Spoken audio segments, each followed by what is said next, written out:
The 417Gamers is a group of board, tabletop, and card gamers in the 417 area code. This is the podcast. Welcome to the 417Gamer podcast, episode 12, Expansion.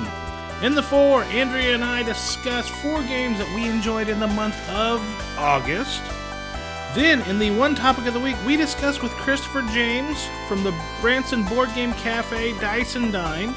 Also, he's the comedian from the Showboat Branson Bell. Discuss the store, they took it over, what they're doing, some of their plans. They've got a really sweet thing going. Then, in the 7, we continue talking about board game mechanics as from the previous episode. Without further ado, the 417Gamer podcast. Welcome to the 417Gamer podcast. My name is Rick. And I'm Andrea. The 4 and the 417 in the expansion episodes are 4 games we have enjoyed from the previous month. Andrea, I think you have yours lined out, what you were wanting to talk about. Yeah, we played Pitchcar Mini. Mm-hmm. If you guys have been to one of our conventions at Moon City, you've probably seen Rick set up the full-blown Pitchcar, which is huge and takes up several tables. Yeah. Well, they make a miniature version that you can fit on just one table. And we took that over to, with my mom who lives in an assisted living facility. Mm-hmm. And we were trying to find some different games that she might like. So we brought out the Pitchcar Mini. And she actually she beat us in this. We played it twice. Yeah, 2 or 3 games, and she did one. She beat us. Made one shot where she wrote all the rails, and I put all the rails on this one. Now, if you come to a tournament at Moon City Con, I'm not that nice. But yeah, it was really fun. I didn't know if she would enjoy a dexterity game or if it would be, it's not too confusing. There's not a lot of rules. You make your car go around the track just like a race. But yeah, she really got into it. Mm-hmm. She really enjoyed it, which was a pleasant surprise. I'm going to talk about My City. My City is a game by Cosmos Games designed by Reiner Knizia. My City can be played one of 2 ways. There is the Forever City that you can play forever. You play your pieces, and basically there's a deck of cards that have all the pieces that everybody has. You flip over that card, everybody has to put that piece on their city. Mm-hmm. You start from the river and move your way out. And you get points based on your yellow grouping of buildings, your blue grouping of buildings, and red group of buildings. Also, if wells are surrounded, you get points. If trees are showing, you get points. But you lose points for rocks, and you lose points for light green areas that weren't built upon. I think you also get points if you can build to the 2 gold mines that are on each side of the map. That's the base game. Now, the other way to play it, which we've been playing over the last 2.5 years, is the Legacy version. Yes. And this is where the game shines. The Legacy game is 8 chapters, 3 games to a chapter, so there's 24 games to play. Each time you open one of the chapters' envelopes, and it gives, the very first one is very simple rules. It's basically the game... The everyday game. Yeah. The everyday game minus the gold veins. And you go through it, and you get, I think you start off with one of the first 3 games, you get some churches. Churches had a new way to score. Mm-hmm. And churches have to have all 3 of the other color buildings. As long as it has one of each of those color buildings, it scores you 3 points. Mm-hmm. And then from there, after 3 games, you're going to open a new envelope. New envelopes could have new pieces to play with, could have new cards that might go in the deck that flip over for everybody to build or maybe not build. You're going to get sticker sheets. You're going to put those stickers on your board.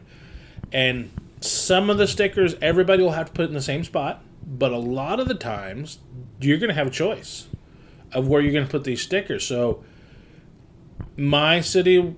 We were trying to think of names, and whenever we first got this, I couldn't think of anything, so mine was Field of Springfield.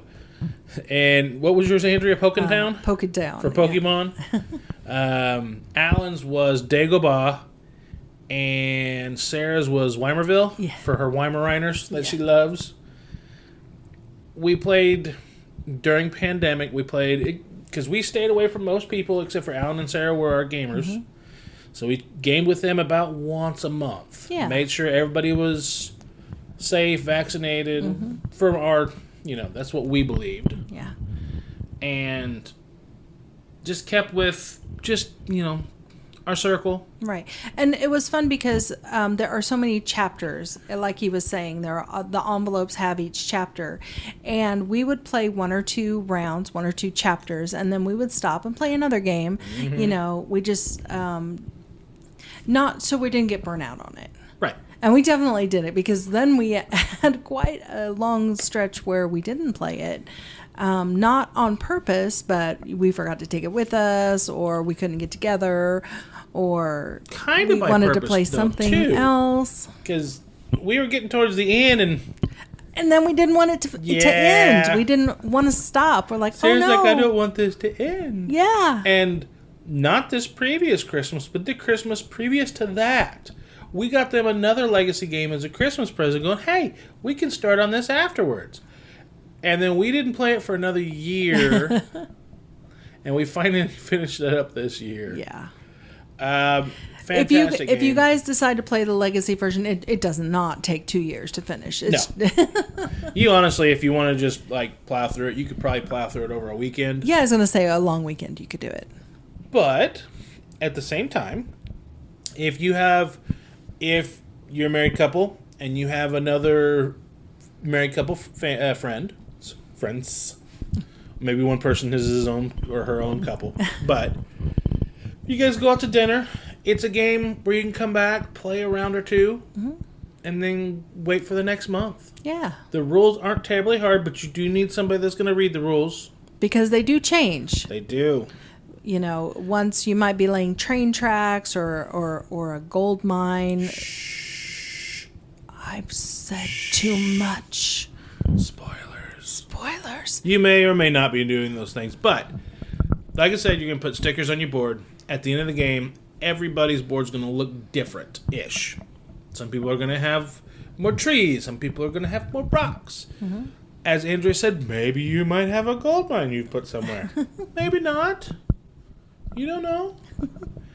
But yeah, My City, designed by Rainer Knizia, published by Cosmos Games. One of my favorite gaming experiences. Is it better than Pandemic Legacy? For me, no. But yeah, it's close. It's pretty good. And that's all about the friends you play it with. True. If you can get a dedicated group, and I absolutely understand our friends that get into role-playing games. We're like, oh, nothing beats that. Mm-hmm. Only part of that is the game. I feel like the majority of that is the group you had your camaraderie with. Yes. Andrea, what's another game that you enjoyed in the month of August? Well, another game that we took over to play with my mom was Mickey and Friends Food Fight. Yeah. We had done a demonstration for our local game store, Meadow Games. About a year ago. Yeah, and it was one of the games I was teaching, and we had a lot of people come through, and I would do a teach of it, and it was really fun because people got so into it. You're taking little chits of hamburgers, hot dogs, drinks, fries, stuff you would find at any hamburger store, and every player has a plate, and you have directions on you roll dice, mm-hmm. and the dice will tell you if you're passing food to the left or right, and what it is you're passing and how many you're passing. So you roll the dice, and your objective is to clean your plate, to have all your stuff passed off. So you'll either pass food to the left, to the right, or to the center. And people are also putting food onto your plate because they're doing the same thing you are. And I thought it would be something that my mom might enjoy. We didn't go as fast when we played with her. It was a little slower. It's like, okay, it looks like 3 hamburgers to the left, or 2 ice cream cones to the middle, But when we demoed it at Metagames, it goes fast, like an actual food fight where you're flinging stuff over. No, I just got rid of those fries, and you don't take those back, and it gets really fun. And like you were saying, the people that you're playing with, the more people got into it, the more spirited it would get, and people were on their feet, and it was just really enjoyable. Yeah, it was a Gen Con pop-up event that Meadow was hosting. And they had like 7 or 8 games that they needed to teach, and they had other stuff going out. So, in our group, I think Ben taught Gravwell, I taught Bayou Bash, you taught the Taco Bell Party Pack, Mickey and Friends Food Fight, and then somebody else taught another game. But out of all those games, the Mickey and Friends and the Taco Bell Party Pack was the ones that they were concerned they weren't going to move, and you sold out of yours before like the event was over. Yeah.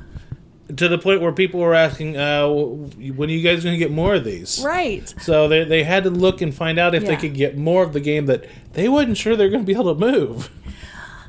When you look at the box for Mickey's Food Fight, you think it's a game for little kids. And I'm sure that is originally how it's designed, and I'm sure kids would really enjoy this.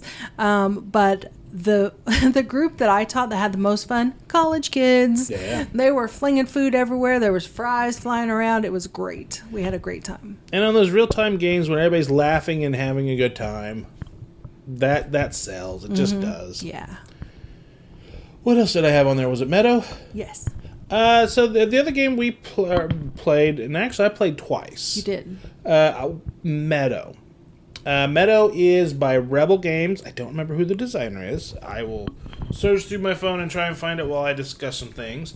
Meadow is a drafting game where you have a grid of cards of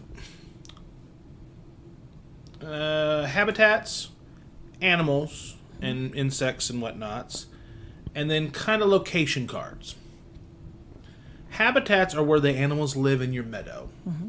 You can have up to 10 different habitats. And the habitats could be rocky areas, grassy areas, foresty areas, swampy, or I think deserty. Mm-hmm. And yeah, deserty is a word. Don't worry about it. But on your turn, you have these kind of arrow-shaped pieces. So on your turn, you put them down there, and they're numbered 1, 2, 3, and 4.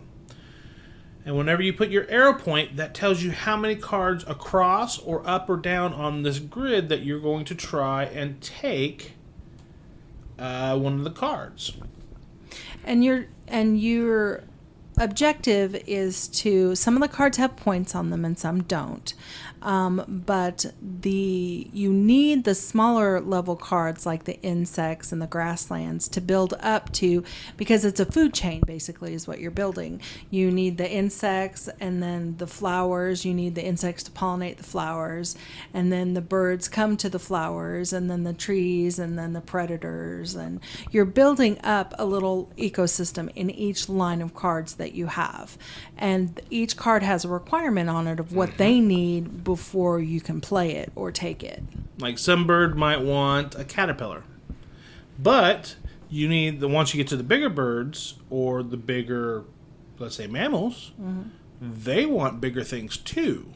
So you've got 2 bird little shapes that'll come out. You got the little bitty bird, and then you got a bird of prey with its wings spread.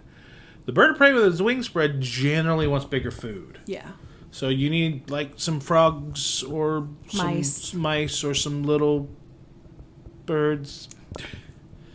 And then you also have these location cards that are places off from your meadow. Mm-hmm. And they're houses, and you have to have a road to get to them and all that stuff. That's all the card drafting from the grid. The other part on your arrow, there's 2 sections to it. The first one is the number. Points in, plays. You can pick up the card, and you can play a card. Doesn't have to be the one you picked up, but you may play a card. Then there's a secondary board that's got kind of your turn track and your game timer mechanic, as well as they've got little slots where you flip the arrow around to the flat side and you insert it into the board. Around the campfire, yeah. And you take a secondary action instead. Like one is play 2 cards. One is go and blindly draw 3 cards out of one of the stacks, keep one of them, and discard the other 2. Another one is get 2 road tiles. You need the road tiles to be able to play the location cards. That's the only way you can. You have to have a road ready for it. Then the other one is... What is the other one?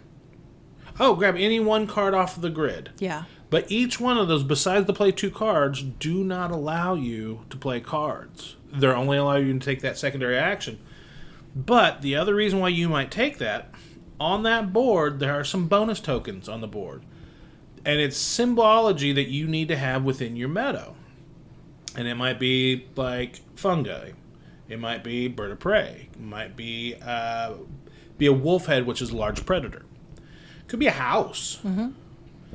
So, if whenever you insert one of your tokens, you have 2 of the bonuses that are beside each other, you may take one of your point tokens, they start low, go 2, 3, 4, and you can put it between 2 of them as long as they're in your meadow. Mm-hmm. And that's the only way you can claim those is going to that board. Now, there's 2 spaces. There are a finite number of spaces to take the secondary action, or you can take what is a break. You can put your arrow on one of the benches, which allows you to play a card out of your hand if you wish, but then that still allows you to take one of those bonus spots if you wish. It's a very laid-back game. It's a fun game. The art is beautiful. Oh, yes. So the designer, I was kind of hem-hawing when I was trying to pull that up. The designer is Clemens Kalaki, and the artists are Carolina Kajak and Katarzyna Foibiger. Mm-hmm. Like I said, published by Rebel Games. Gorgeous game. Well-designed, fun. Mm-hmm. There's an expansion called Downstream, which adds yet another board. I don't know that I need it. If somebody has it in the group and wants to play it, I would, just to see what it adds. Yeah. But I think on the base, it's got enough there for what it is for me. Mm-hmm. Yeah. We enjoy it as is. So those are the 4 games that we enjoyed in the 417. Back in episode 12, the regular episode, Christopher James from Dice and Dine, the Board Game Cafe, came on. We talked board game mechanics. He's sitting in the next segment with us, and we're going to talk a little bit more about their new acquisition, Dice and Dine, the Branson Board Game Cafe. Let's get on with that segment.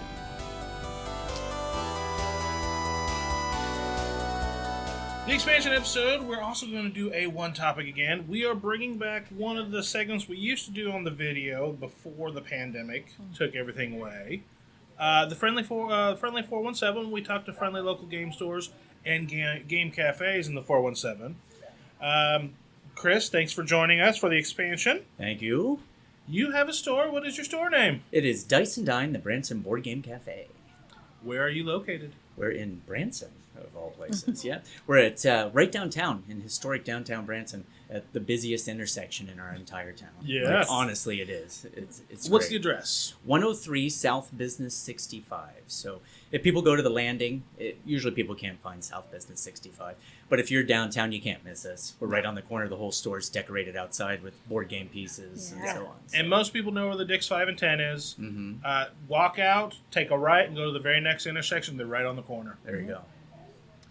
How long has the Board Game Cafe been around?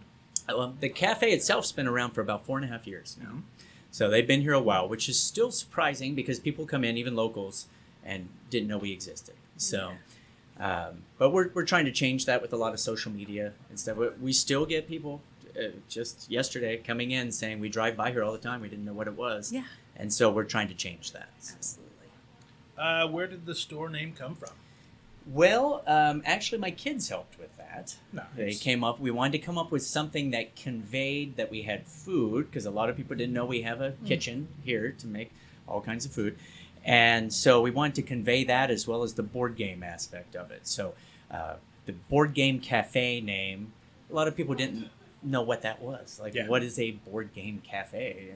And they still don't, But we just felt like we want something catchy, and so a lot of people say we're going down to the D&D now, the Dice and Dine, and so we kind of got that little aspect in there as well, and so we did that on purpose.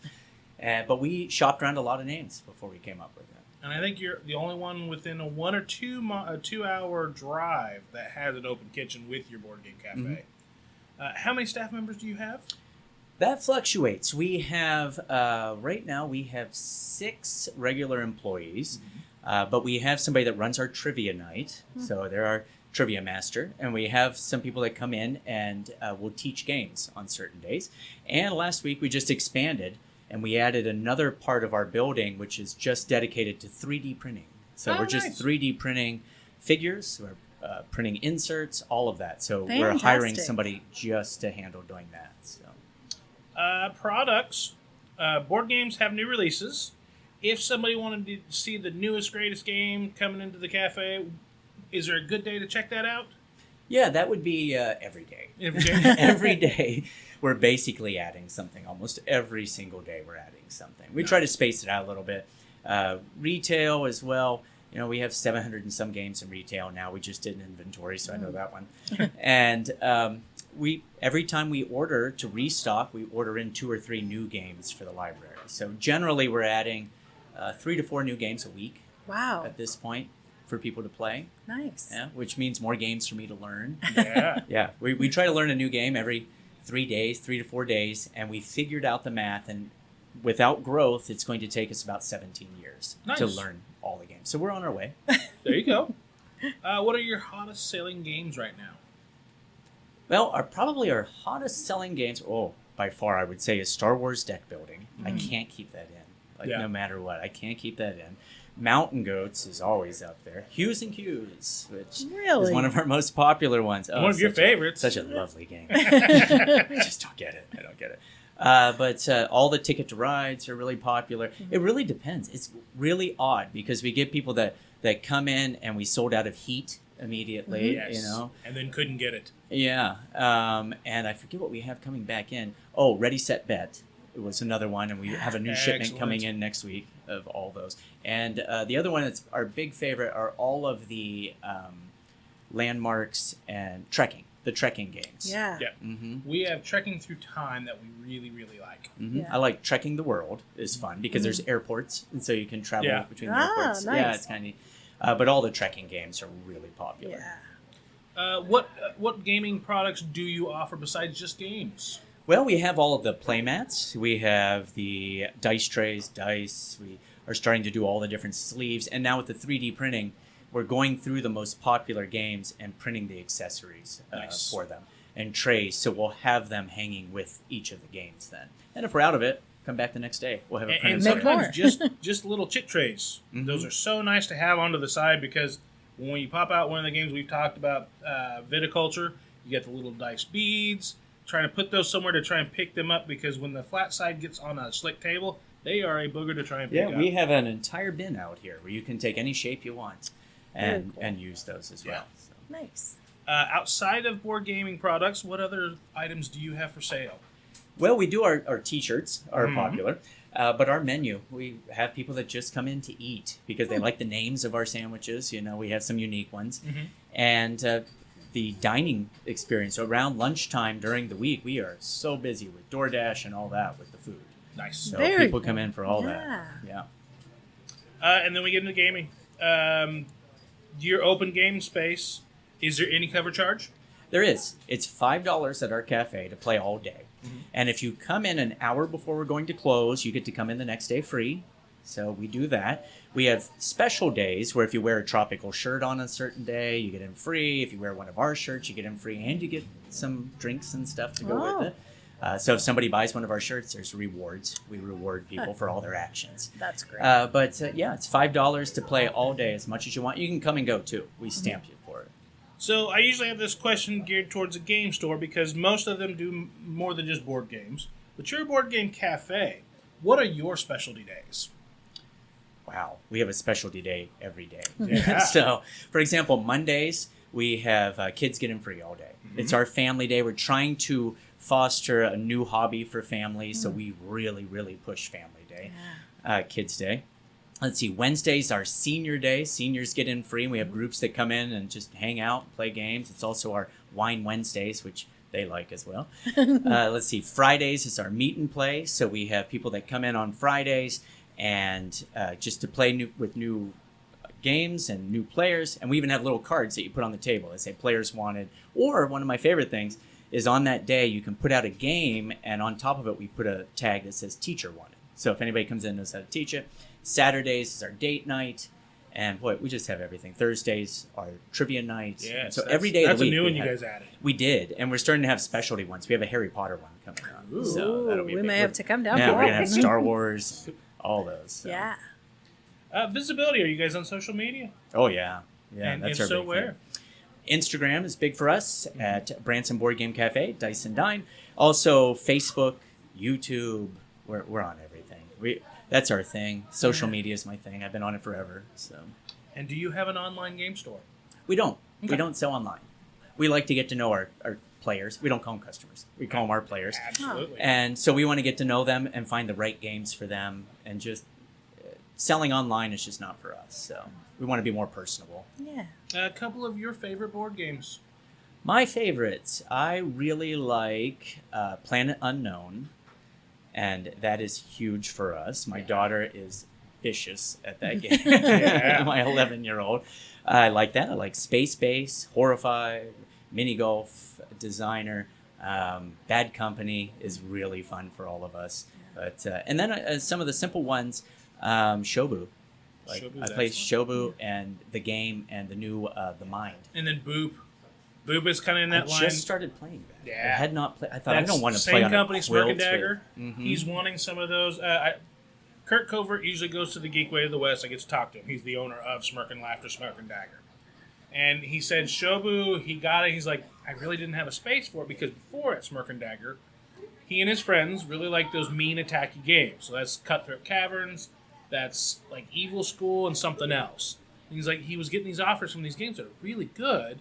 That's why he made the Smirk and Laughter series, which was more family and more easy to get into, but it wasn't the mean mentality games that he had. Mm-hmm. So he got Shobu, and then he got Boop in there, and he's like, on the surface, when you look at it, it looks cutesy, but when you start playing it, it's mean. Yeah, and he's like, it's almost, I could have put it in the Smirk and Dagger series. Uh-huh. Yeah, we actually just got that. Yeah. And I didn't want to play it. I'm like, it's quilts and kitties and I don't want to play this. But the first time you knock somebody's kitty off, I know. Yeah. It's on. Yeah. And they're coming out with a new one for Halloween called Boo. Oh, I did see that. Yeah. Mm-hmm.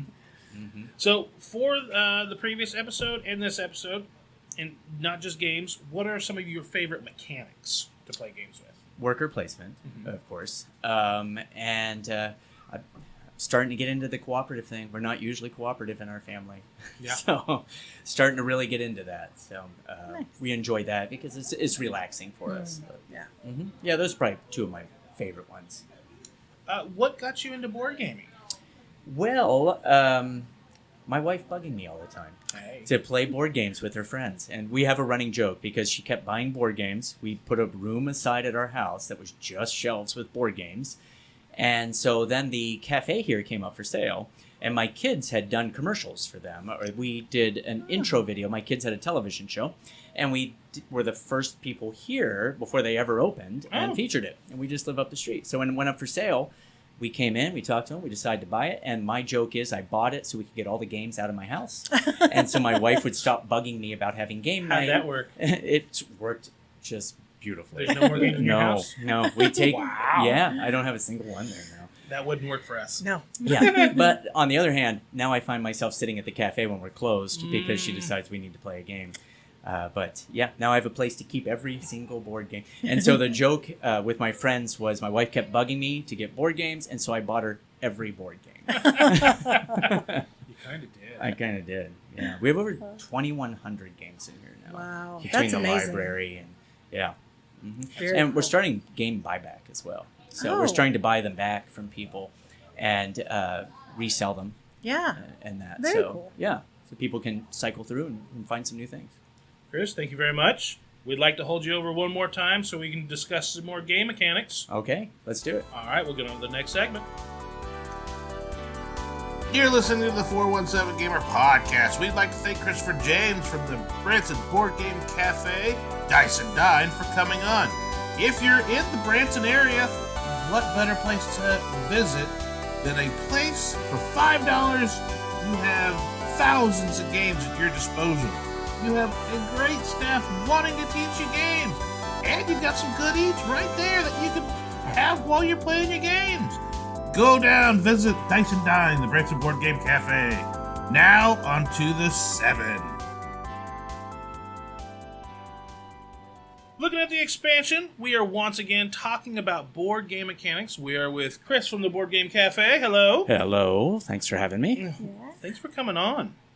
We are going to go 14 through 18. So this is the expansion from the previous 7 board game mechanics. Once again, kind of tell you what the mechanic is, talk about some games, and then, if it likes and dislikes from that mechanic. Yeah. Andrea, why don't you start us off with number 14? Well, number 14 is re-rolling and locking. It's where players roll a pool of dice a set number of times, and each roll they may lock in or keep results that they like, and then they re-roll the remainder. I'm sure you're familiar with games like Yahtzee, King of Tokyo. That's pretty clever, and Cubitos. Yes. Really like this mechanic. Played tons of King of Tokyo, and lots of That's Pretty Clever, or Ganshon Clever is what it was called on the phone. I think we've each got like 500 plus plays on our phone. Oh, yeah, absolutely. Oh, wow. I don't think I've ever done that. I love King of Tokyo, but you have to play it with more than 2 people. We learned that very quickly. Yes, you do. So, Yahtzee's a classic. And so many people know Yahtzee. There was a post in the board game group on Facebook, and he is now going... His mom's in a nursing home, and she can't handle a lot. But she can handle Yahtzee. So gave him a couple more kind of in that vein, and then told him, don't be afraid to step down and play some of the old stuff she might still remember. Old May, Crazy Eights, and stuff like that. Yeah. There's not really anything I dislike about the roll and lock mechanic. no, it's fine. I mean, yeah. I remember growing up, the first time my brother got a Yahtzee on all-in-one roll, we were all like dancing, jumping up, giving each other high fives. Yeah, it was one of the first games that I got actually on my phone. I used to play it on the BlackBerry. So, wow. How about that? Chris, number 13. 13 is your area majority. And so that's when multiple players vie for control of an area. The benefits of that area go to whoever has the majority control of that area, or goes proportionately in the presence of the space, to the presence of the space. So that would be like Ethnos, El Grande, Scythe, Mission Red Planet, something like that. And I really like those, where you're taking over areas. They're much more competitive. Oh, yes. Yeah. You know, Absolutely. I'm not always much for cooperative games, which we'll get to, but Yes. I love area majority games. I do too. And then you can also throw games like Risk and Kemet and your dudes on the map to a little bit of this.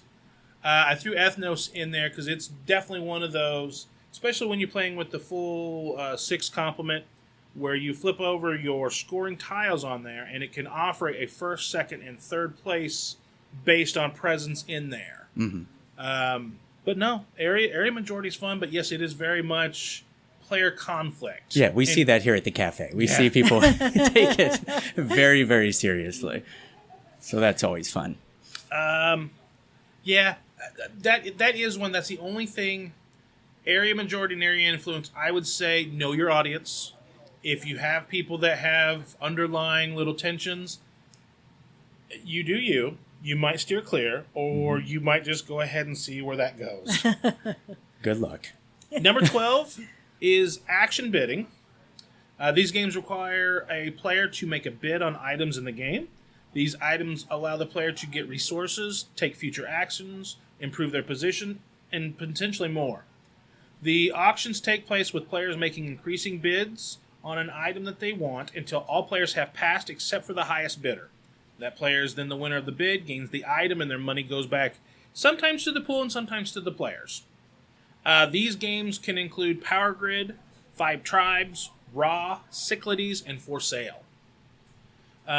For Sale is a game I introduced Andrea to about a month ago. Very simple card game. It's got 2 auctions in it. The first one, you have a deck of 1 to 30 cards. You shuffle it up and you flip out as many players each round. And you have money. And each time you put out how much money you would like to bid on the properties or pass. If you pass, you lose half of your money rounded up back to the bank. And you take the lowest property left. Whoever has the highest money value out there gets the highest property, and the full amount of the money goes back to the bank. You do that until all the properties are gone. Then, with all the properties in your hand, now you start putting out what the money offers is that you have to sell off your properties too. So you put out the money, and everybody puts down their property at the same time, and you flip over. Whoever has the highest property will sell to the highest bidder, so on and so forth. So you could have sold, or you could have spent a lot of money on a really expensive property, but on the backside, really get nothing in return. On the flip side, you might have bid next to nothing and just taken like the outhouse, which is like a 2 or 3 value property, turn around and because all the good money values come out, made quite a killing on your little outhouse. Yeah, But it's a fun little action game. I highly recommend it. It's very player interactive. Yes. Any auction bidding games under your belt? Auction bidding games. Well, that aspect of Raccoon Tycoon with the bidding in that gets very competitive. Our family plays that game, and quite a bit, and so that aspect of it gets really competitive, and I use it basically to take all my kids' money. So I just keep bidding it up because I know their personalities and they have to win at the auction. So. And a lot of people don't play with the real rules of Monopoly. With if you don't take a property, it's supposed to go up for auction. A lot of people just keep on moving by. No, I don't want. Yeah. I don't want Pennsylvania Avenue right now. Well, that's why the game takes so long. I know. Yes. Because people don't follow the rules. Right. Andrea, that brings us to number 11. Simultaneous action. These would be games where the player has what they need to do on their turn all at the same time. Generally, they also have their plans at the same time as well, reveal their plans. This would be like Food Chain Magnet, Orleans, Six Nimmt, Mission Red Planet, Quacks of Quedlinburg, Rock, Paper, Scissors is a good example. I like this because you don't have any downtime. You know, you're not waiting on someone to take their turn, which normally I don't mind so much because then I can plan what I'm going to do on my turn. But it depends on who you're playing with. Sometimes going all at the same time is keeps me interested a lot more. And I really like simultaneous action selection because it has that aha moment when everybody flips over. Sometimes for the good and sometimes for the betrayal. If you ever play the Game of Thrones board game, strategy game from Fantasy Flight, you have your little tokens that you have to put face down on the map and everybody has to pre-plan. And you can make as many alliances and tell everybody to their face whatever you want to, but it's not until those flip over and you find out where everybody's actually moving and attacking, then that's when you find out if you've actually been betrayed or your alliance is still holding. Also, for like Mission Red Planet, you find out who's going to go first or who's going to go earlier in the turn, and then you find out what card they selected to what they're going to do. So I really like simultaneous action selection. Oh, I love games like that. I think they're a lot more fun. We like to play Bad Company. Oh, yes. Which I love teaching that game. And the reason I like teaching that is because everyone's doing something constantly. You're not just sitting and waiting for the other 4 people to go. Right. And so there's always action going on. So Something to do on everybody's turn. Right. Chris, that brings us to number 10. Okay, now this one is near and dear to me because I used to live in Vegas. Oh. So this is Push Your Luck. So players must decide at times to keep the rewards they have received in Vegas or try for further rewards by using the game's randomness, output, or luck. So you can keep what you have or you can put it in line for bigger and better riches. And so this has one of my favorites, Zombie Dice, because we're majorly into Zombie Dice. No Thanks is a good one. That's an easy one for us to teach. Popular. Clank is also very popular, and Quacks of Quedlinburg. Yes. So those are some great examples there. But you can't beat Zombie Dice. No. We're really into Can't zombies. beat Zombie Dice, and for our Thursday group, Quacks of Quedlinburg pops up about every other to every 3 nights. Yeah. Every 3 Thursdays at our game group. It's just so easy. Have you played Quacks of Quedlinburg yet? No, but I have watched quite a few people play. Okay. So. Not hard to play. You have your little potion pot, and each round you're pulling out your little chits, and you need the little fizzies in your bag, because supposedly, thematically, that makes the chemical reaction to your potion. But if you put too many fizzies out, it blows up your potion in your face. I think I have played this with the white tokens. Yes. Yes. So that is your push your luck element. Yes, all those other elements that you buy let you put more and more ingredients in your potion, get you more money, get you more points. But you keep on, because you know how many things you bought and you put in your bag of ingredients. What are my chances? What are my chances? And you're looking at it, you're like, I've got 3 fizzies in the bag, but I've got 6 ingredients. Yeah. One of those fizzies can blow me up. The other 2 should be harmless. When am I pulling out? Mm-hmm. Pull it out? Nope. Pot blew up right in my face. Yeah, it reminds me of when I was in Vegas, I would do a fun little class. It was only for fun, teaching card counting. Yeah. And so you were keeping track of what was still in the deck.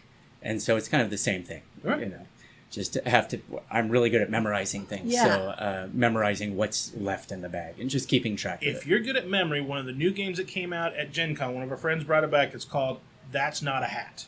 It's a little bitty purple box game from Ravensburger.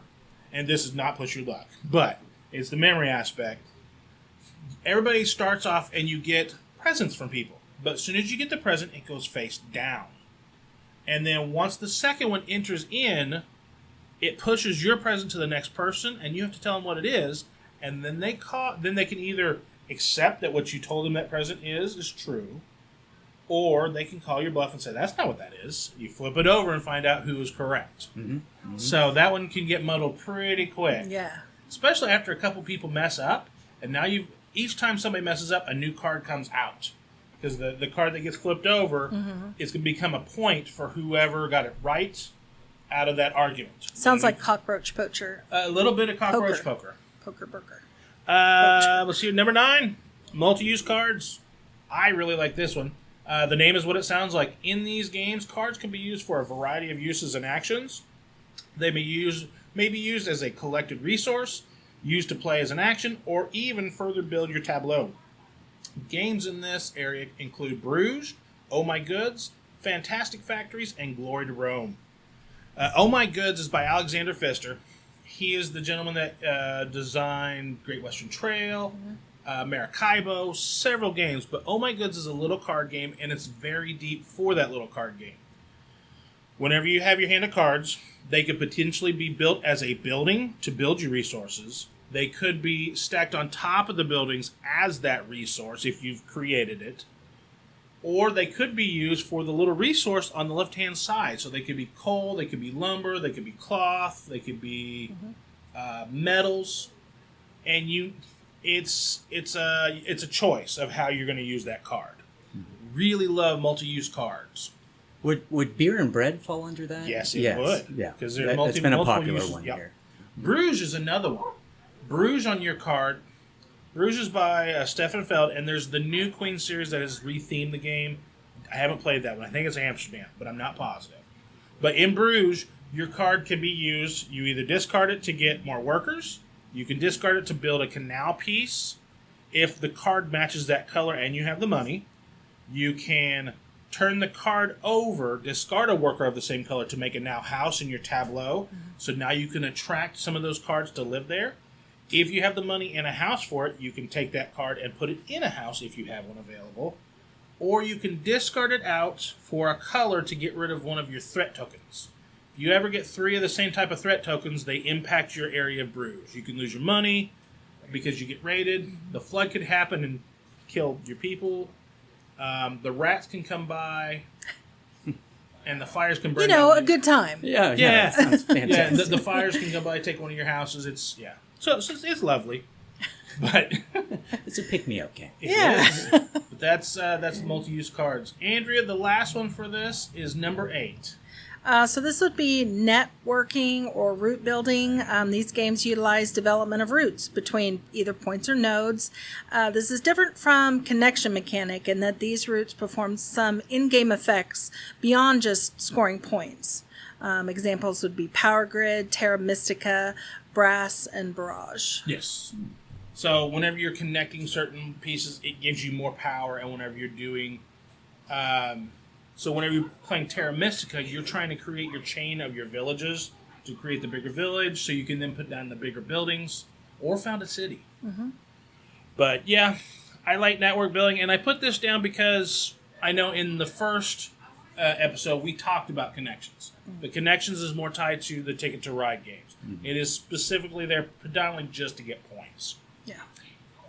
Chris, thanks for coming on. Well, thank you. Do you have some social medias where people can follow you? We sure do at BransonBoardGameCafe.com, and of course on Facebook, YouTube. YouTube's big for us right now. Nice. And what do you call it? The Instagram and all that. So we're on there. Not only having a board game cafe, you do some comedy. A little bit. Where can people follow you there? Oh, at funnyhypermagic.com, ChristopherJamesMagic.com, or come see me at my show. Absolutely. 500 shows a year here in Branson, so we stay busy. Thank you very much for coming on. Thank you, sir. And we'll see you in the 417. Keep on gaming in the 417. The 417 Gamer podcast was recorded and produced by Rick Bagwell and Andrea Smith. The music we use, Kind, Gentle, Beautiful Person, and Making Up for Lost Time, was created by Oregon Replica. For our show notes, head over to the Facebook page at Hobby Gaming Network, and a big shout out for Christopher James from the Dice and Dine Branson Board Game Cafe and Showboat Branson Bluff for coming on. Until the next episode, keep gaming in the 417.